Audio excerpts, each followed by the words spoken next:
Bittasini uyda qoldiramiz. Yana bittasini bo'lsa sumkaga solib qo'yamiz. Oxirgisini bo'lsa mashinaga solib qo'yamiz. Agar siz pulingizz toshbaqada kelib quyondek ketib qolayotgan bo'lsa, unda undan unumli foydalanamiz. Men o'zimga yaqinda 3 ta shunaqa original solib oldim. Kichkina flakonda.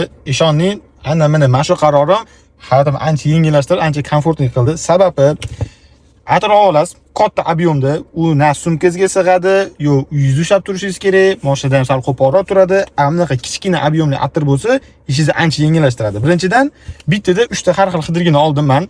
3 ta har xil raziyatda sepish mumkin. Xolos, universal. Va bilsanglar, atirlarni ham o'zini amal qilish muddati bo'ladi. Oldinlari men o'zim shu katta ob'yomli atir sotib olganimda, oxirigacha sepib ulgurmasdida, ularning hidi o'zgarib qolardi.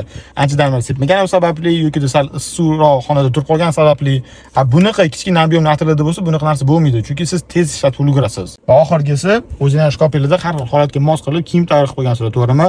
Parfumdan ham xuddi shunaqa bo'lish kerak. Har holatga mos tushadigan parfum olib qo'yganlar yaxshi. Xolos, sizlar so'ramagan maslahat sizlarga berdim. Sog' bo'lasizlar.